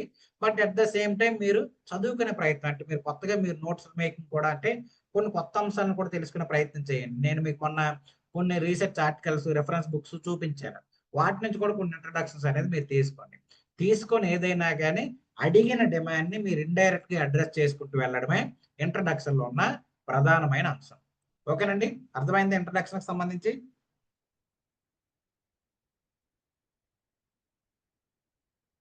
కన్ఫ్యూజ్ అయ్యారా, లేకపోతే టఫ్ అనిపించిందా, ఏమనిపించి చెప్తారా, మాట్లాడతారా ఒకసారి? లేదు సార్, అర్థమవుతున్నాయి సార్. కొంత క్లారిటీ వచ్చింది కదా. కొంత దుష్యంత క్లారిటీ చరిత్ర అయితే ఎంతమంది వస్తుంది సార్. చదివారండి? దుష్యంత చరిత్ర ఎంతమంది చదివారు?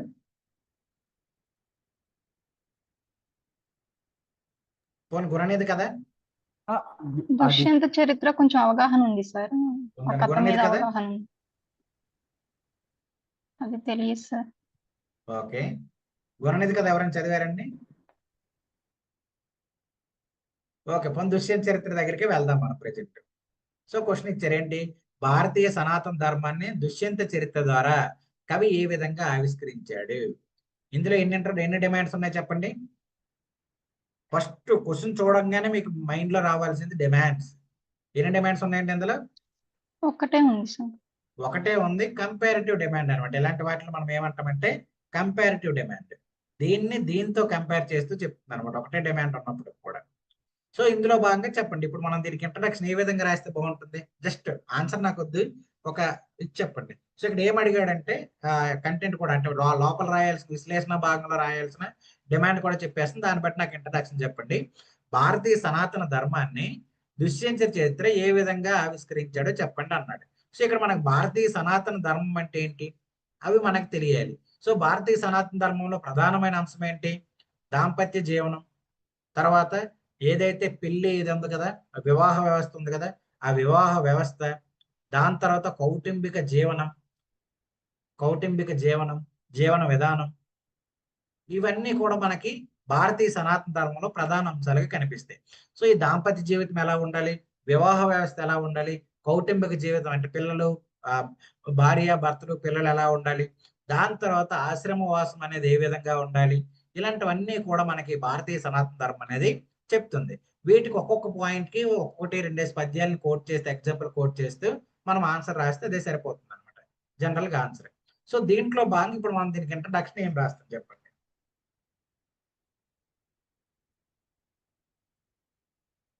ట్రై చేయండి ఒకసారి, ఇది చెప్పేస్తే ఇంకా ఇంట్రడక్షన్ మీద మీకు కొంత అవగాహన వచ్చినట్టు ఉంటుంది.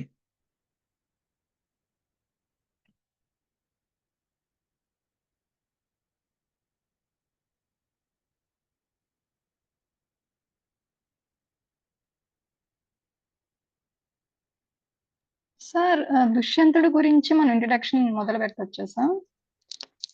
ఓకే, దుష్యంతుడి గురించి రాస్తారు. ఏం రాద్దాం అనుకున్నారండి? సార్ కాళిదాసు రచించిన విఘ్న శాకుంతల అనే కావ్యంలో దుష్యంతుడు ప్రాచీన భారత రాజులలో ఒకరు. ఓకే, ఇతను పురాణాల్లో ప్రసిద్ధమైన పురువంశానికి చెందినవారు. ఓకే, ఈయన కథలు మహాభారత అభిగంధుల శాకుంతల ఏదో ఉంది కదా సార్.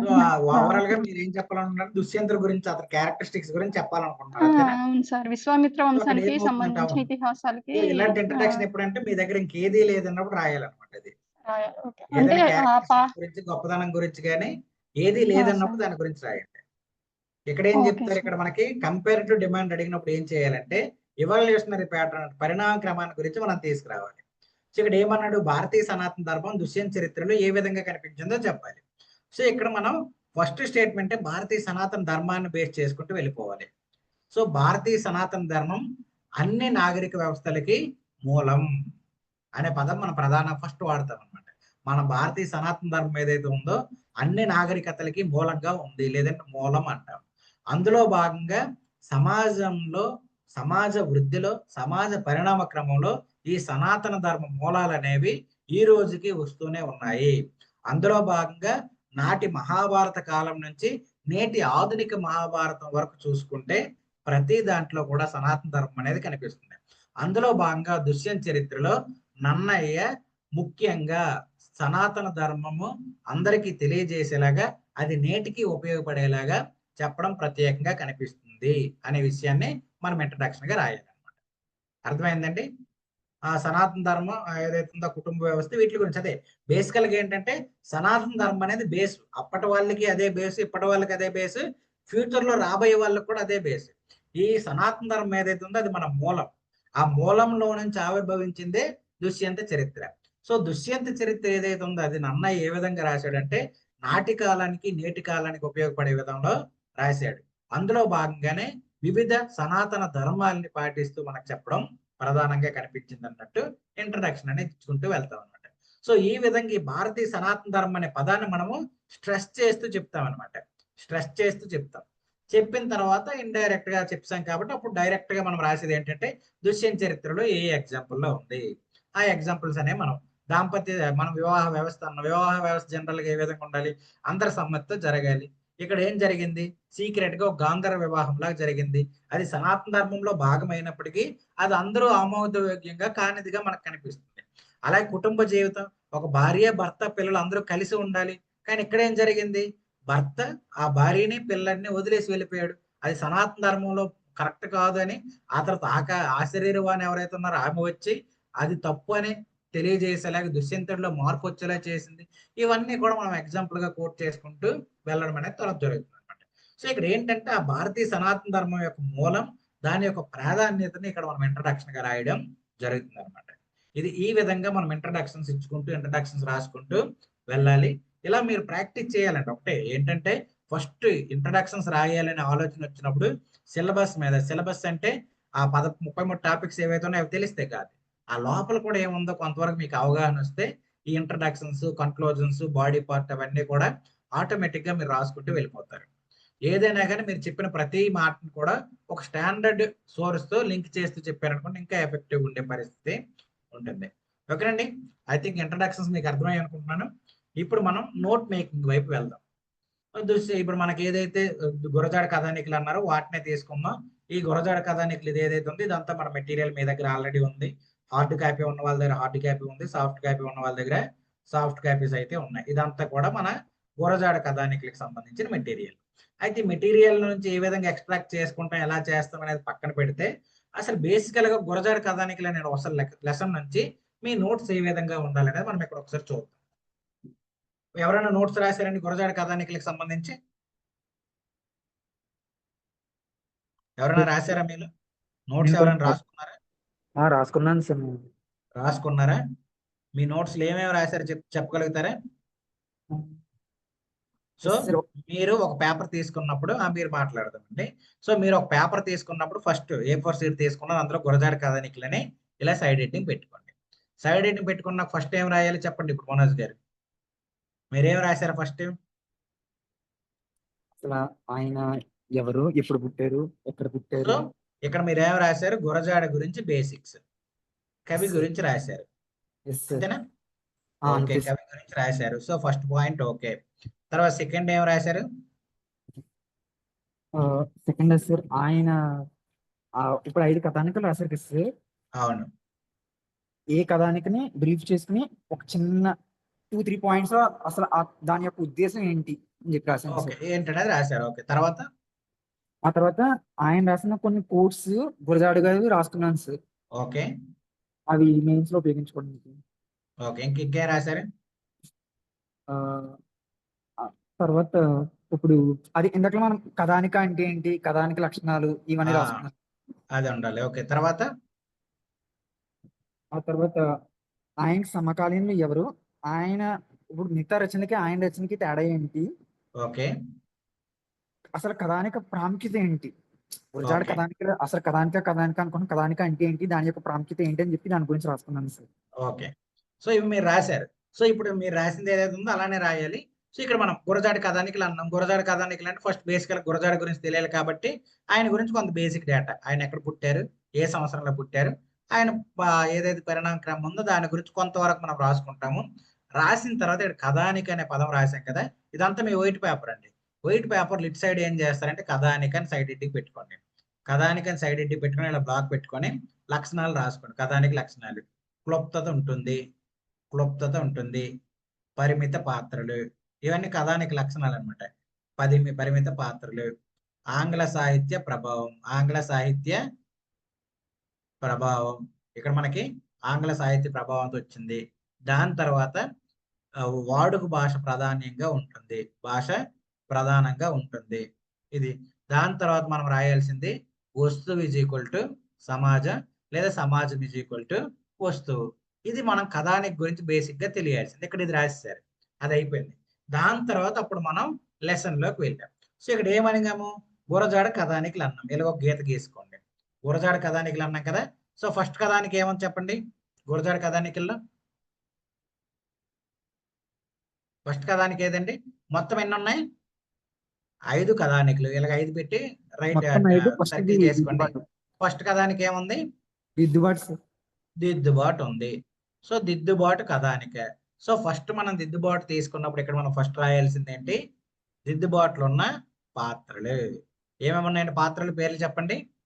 నా గోపాలరావు ఉన్నాడు. తర్వాత కమలిని, గోపాలరావు, కమలిని, రాముడు, నౌకరు రాముడు. బ్రాకెట్ లో నౌకరు అని పెట్టుకోండి, ఎందుకంటే గుర్తుపెట్టుకోవడానికి. అయిపోయింది. దాని తర్వాత మనం రాయాల్సింది ఏంటంటే కథాంశం. సో ఇక్కడ కథాంశం ఏంటి చెప్పండి? దిద్దుబాటులో ఏం కథాంశం అని చెప్పండి.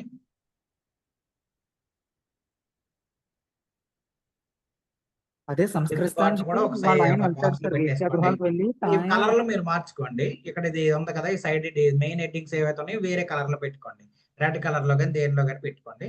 సో ఇక్కడ దిద్దుబాటు కథాంశం ఏంటి చెప్పండి. ఫస్ట్ ఏం జరుగుతుంది? వేశ్యా లోలత్వానికి గురైన తన భర్తని ఒక భార్య భర్తలు. సో భార్య భర్తలు ఉంటారు. అందులో భర్త ఈజ్ ఈక్వల్ టు వేశ్యాపరుడు. ఇలా రాసుకోండి, నేను ఇప్పుడు చెప్పింది షార్ట్ నోట్స్ అంతా.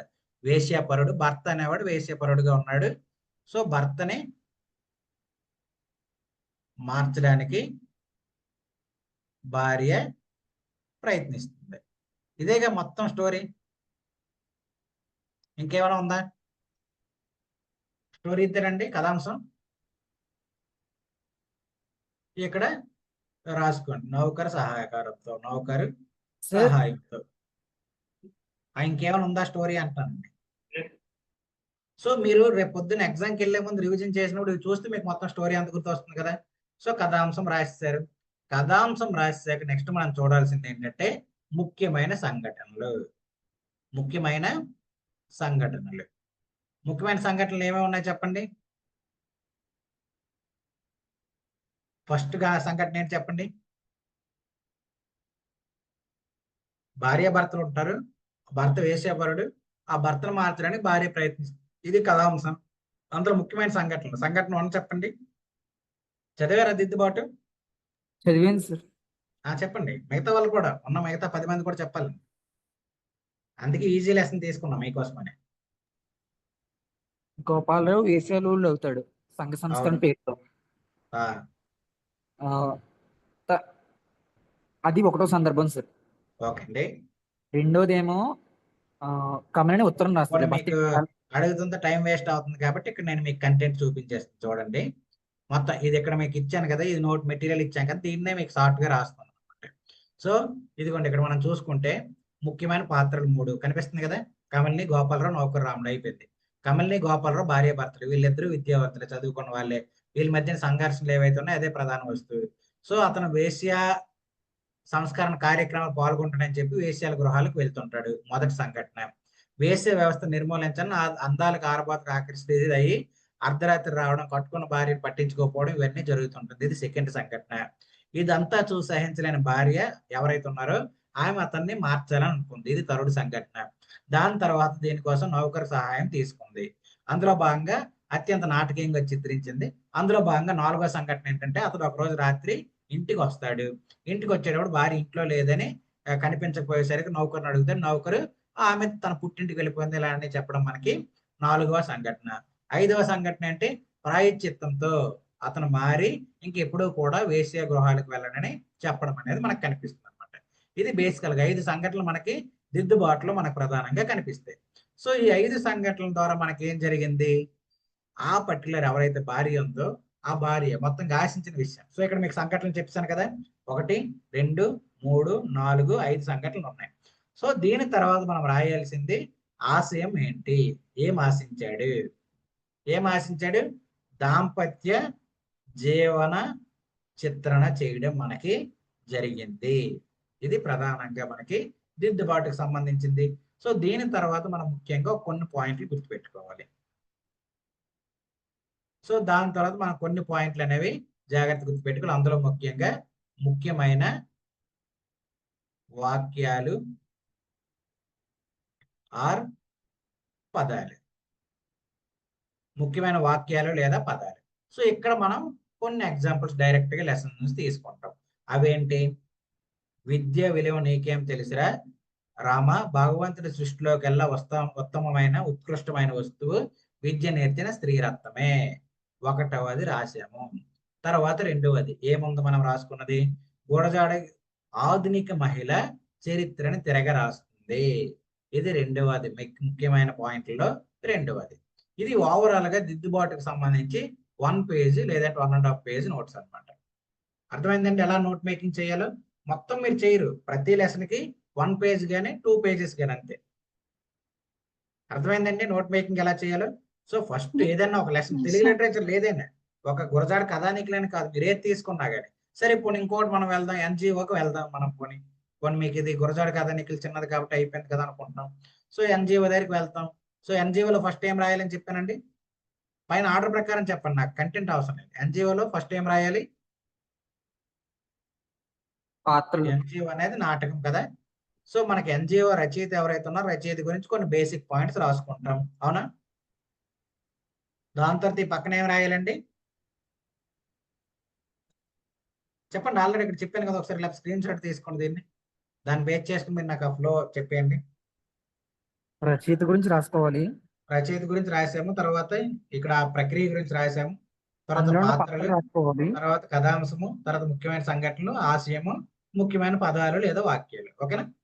సో ఇక్కడ నాటకం అన్నాం, నాటకం ఉంటుంది, అలాగే నాటికం ఉంటుంది. ఈ రెండింటికి సంబంధించి కొంత ఇన్ఫర్మేషన్ అనేది ఇక్కడ రాసుకుంటాం. ఓకేనా. అది అయిపోయిన తర్వాత నెక్స్ట్ మనం చేయాల్సింది ఏంటి చెప్పండి, చూపిస్తున్నాను కదా, స్క్రీన్ షాట్ తీసుకోండి ఒకసారి. పాత్రల పేర్లు, పాత్రల గురించి రాయాలి. సో ఎన్ని పాత్రలు ఉన్నాయి మనకు ప్రధానమైన ఎన్జిఓ నాటకంలో, ఏమైనా 1-2 చెప్పండి, అన్ని అవసరం లేదు, 1-2 చెప్పండి.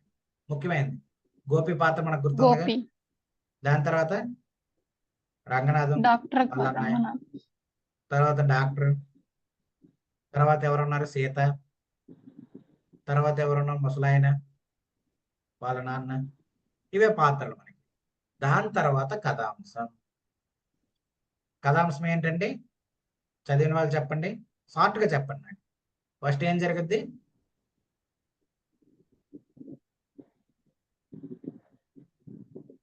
మధ్య తరగతి జీవన చిత్రణ అనేది ప్రధాన కథాంశం. సో దీంట్లో ఏమేమి జరుగుతుంది చెప్పండి, స్టెప్ బై స్టెప్ చెప్పండి నాకు. ఫస్ట్ మొదలవుతూనే మనకి ఇల్లుగా మారిన మోటార్ షెడ్ అని చెప్పి అప్పటి ఆ ఇంటి గురించి అవన్నీ వదిలేండి, అంటే నాకు ఎగ్జాక్ట్ పాయింట్కి వచ్చేయండి.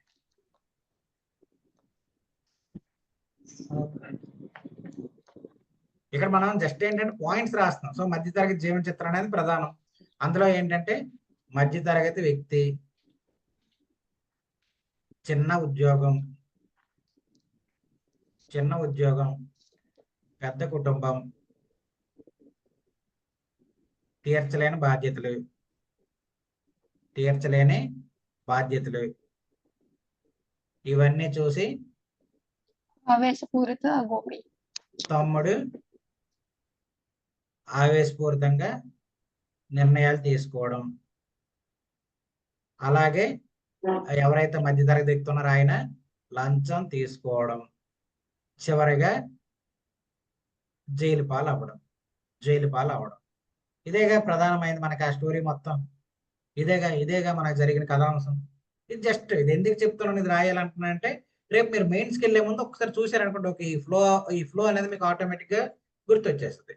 సో ఈ ఫ్లో వచ్చేసిన తర్వాత మనం ఇప్పుడు నెక్స్ట్ చెప్పాల్సింది ఏంటంటే ముఖ్యమైన సంఘటనలు అంటే ఏంటి? కథను మలుపు తిప్పేవి. ఫస్ట్ ఎక్కడ జరిగింది చెప్పండి ముఖ్యమైన సంఘటన? అందులో చెప్తారా? ఎన్జీఓ నాటకంలో ముఖ్యమైన సంఘటన మొట్టమొదటి ఎక్కడ జరిగింది? మోటార్ షెడ్ లాంటి ఇంట్లోకి వెళ్ళడం మొట్టమొదటి సంఘటన. అంతేగా? ఇది నేను రివిజన్ చేసుకుంటున్నట్టుందండి, మీరు ఎవరో అవును మాట్లాడుతున్నట్లేదు. సార్, అవును సార్. మోటార్ షెడ్ లాంటి ఇంటికి వెళ్ళడం అనేది మొట్టమొదటి సంఘటన, అంతే కదండి? అవును సార్. తర్వాత రెండో సంఘటన ఏంటి? పాపకి హెల్త్ బాగలేకపోవడం. పాపకి హెల్త్ బాగోదా? ఎక్కడండి? తర్వాత ఏం జరుగుతుంది దానికి సంబంధించి? సార్ అంటే పాపకి బాగలేకపోతే మందులు తీసుకురావడానికి ఉంటుంది కదా సార్. పాపగా అంటే అది పాపకా అయినా సార్ కరెక్ట్. అంటే అది అంతవరకు చదవలేదు సార్, నాకు కొంచెం అదే చదవ. సో పాపకి కాదు, వాళ్ళ ఆవిడకి, ఆ సీతకి ఆరోగ్యం బాగోకపోయినా సీతక్క. మందులు తీసుకురాడు. కారణం ఏంటంటే డబ్బులు లేకపోవడం. తీసుకురాకపోవడం అంటే మర్చిపోతాడు అని కాదు, డబ్బులు లేకపోవడం వల్ల తీసుకురాలేడు. దానికి ఆమె డాక్టర్ దగ్గరికి ఎలా కవర్ చేస్తుంది అంటే, ఆయన వచ్చేసరికి చీకటి పడిపోతుంది, ఆ టైంలో మందుల షాపులు లేకపోవడం వలన తీసుకురావడం లేదని చెప్తాడు. అలాగే మనకి పాపకు కూడా బాగోకపోవడం అనే దానికంటే ముందు మనకు అక్కడ జరిగేది ఏంటంటే, ఆ ఇల్లు ఏదైతే ఉందో ఆ ఇల్లు అనేది చుట్టుపక్కల పారిశుద్ధ్యం అనేది సరిగ్గా లేకపోవడం, పరిసరాలు పరిశుభ్రంగా లేకపోవడం. ఇక్కడ మనం చూసుకుంటే పరిశుభ్రంగా లేకపోవడం అనేది మనకు ప్రధానంగా కనిపిస్తుంది. సో లేకపోవడం వల్ల ఏమవుతుంది? డాక్టర్ వస్తాడు. డాక్టర్ వచ్చి దీని గురించి అడుగుతాడు. అది అడిగినప్పుడు మూడో సంఘటన ఏంటంటే, ఇంటి యజమానితో గోపి మాట్లాడతాడు. తర్వాత నాలుగో సంఘటన ఏంటి ఆర్డర్ ఆఫ్ ప్రయారిటీలో? చెప్తారా? నెక్స్ట్ ఆర్డర్ ఆఫ్ ప్రయారిటీలో వాళ్ళ చెల్లి పెళ్లి గురించి, అక్కడ ఎవరైతే ఆ ముసలాయన ఉన్నాడో ముసలాయన మాట్లాడటం, ఇవన్నీ కూడా జరుగుతాయి. తర్వాత ఐదో సంఘటన ఏంటి? గోపి స్పీచ్లు ఇవ్వడాలు, ఈ అభ్యుదయ భావజాలాలు కలగడం, ఇవన్నీ కూడా మనకు కనిపిస్తాయి. తర్వాత ఆరో సంఘటన ఏంటి? గోపి పళ్ళపొడి వ్యాపారం, ఈ అప్పడాల వ్యాపారం చేయడం. తర్వాత ఏడో సంఘటన ఏంటి? వాళ్ళ అన్నయ్య ఈ బాధలన్నీ భరించలేక ఏదైతే అవినీతి ఉందో లంచం తీసుకోవడం మనకు కనిపిస్తుంది. ఎనిమిదో సంఘటన ఇద్దరు జైలుకి వెళ్ళడం జరుగుతుంది. ఇది మొత్తం కథాంశం, ప్రధానంగా జరిగిన సంఘటనలు, వాటికి సంబంధించిన అంశాలు అన్నమాట. ఇది మనం రాసుకున్నాం అనుకోండి, ఆ ముఖ్యమైన సంఘటనలు మనకు తెలుస్తాయి. సో ఇక్కడ ఇంకొక పాయింట్ మీరు పెట్టుకోవచ్చు. ఒకటి, ఈ సంఘటన దగ్గరే ఆ ఏదైతే వాక్యాలు లేదంటే ముఖ్యమైన మాటలు అన్నామే వాటిని సంఘటనల దగ్గర రాసుకోవచ్చు. లేదనుకుంటే వీటినే సపరేట్గా ఒక దగ్గరన్నా మీరు రాసుకోవచ్చు. ఇక్కడ మీరు ఏం చేస్తారంటే ముఖ్యమైన వాక్యాలు లేదా పదాలు లేదా మాటలు, సంభాషణలు రాసుకొని ప్రతి లెసన్ నుంచి ఒక 10 వరకు రాసుకోండి. ఇప్పుడు మనకి ఏదైతే చెప్పామో ఈ బేసిజాలు వీటి గురించి మాటల్లో ఆ డాక్టర్ వీళ్ళతో మాట్లాడడం, వాళ్ళ వదినేమో అబద్ధం చెప్పడం, ఆయన లేట్ అవుతుందని చెప్పడం, ఇది ఒక సంభాషణ వైచిత్రిగా మనకు కనిపిస్తుంది. ఇలాంటివన్నీ మనం రాసుకుంటాం అన్నమాట. సో ఈ విధంగా మీరు ఎన్జిఓ ఏదైతే ఉందో ఎన్జిఓ ఒక 4 పేజీల్లో, ఒక 4-5 పేజీల్లో షార్ట్ నోట్స్ రాసుకుంటే సరిపోతుంది అనమాట. ఇది బేసికల్ గా. సో ఫైనల్ గా మనం ఇక్కడ నుంచి మనం గుర్తించాల్సిన ఫైనల్ మాట ఏంటంటే ఆశయం. ఇంకా ఫైనల్ గా ఆశయం. సో ఈ ఎన్జిఓ నాటకం ద్వారా రచయిత ఏం చెప్పాలనుకున్నాడు మనకి? రచయిత ఏం చెప్పాలనుకున్నాడండి ఎన్జిఓ ద్వారా? చెప్తారా ఫైనల్ గా?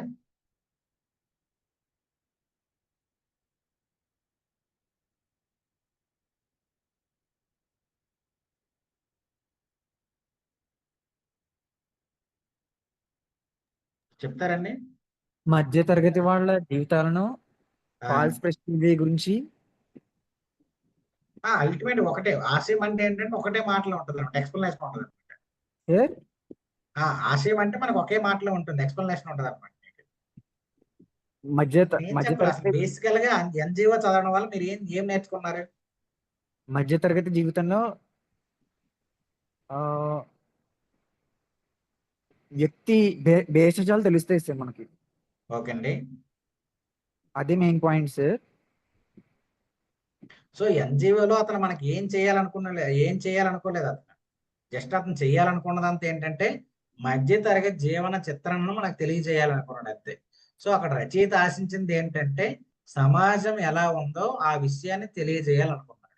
ఆ తెలియజేసే క్రమంలో ఒక మధ్య తరగతి వ్యక్తి డబ్బులు ఉన్నప్పుడు ఏ విధంగా ఉండాలి, లేనప్పుడు ఏ విధంగా ఉండాలి, ఆ డబ్బులు సంపాదించడానికి ఏం చేయాలి, ఎలా చేస్తే బాగుంటుంది, ఇలాంటివన్నీ మనకి నెక్స్ట్ సబ్ టాపిక్స్ గా వస్తాయి.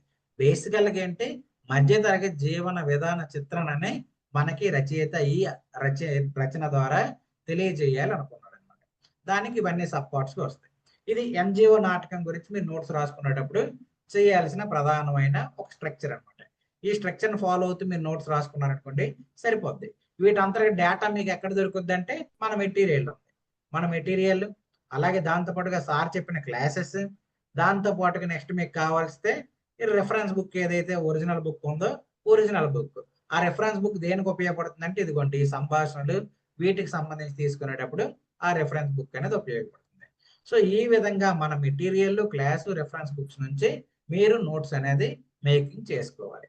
అయితే దీనికి సపరేట్ గా టైం పెట్టాలంటే పెద్దగా టైం పెట్టకండి. ఒక విధంగా చెప్పాలంటే ఇప్పుడు ఆల్రెడీ నేను మీతో మాట్లాడుతూ గురజాడ కథానికలు రాస్తాను, ఎన్జిఓ నోట్స్ కూడా రాస్తాను. సో మీరు కూడా ఒక 1 hour టైం స్పెండ్ చేస్తే ఈజీగా రాసేస్తారు.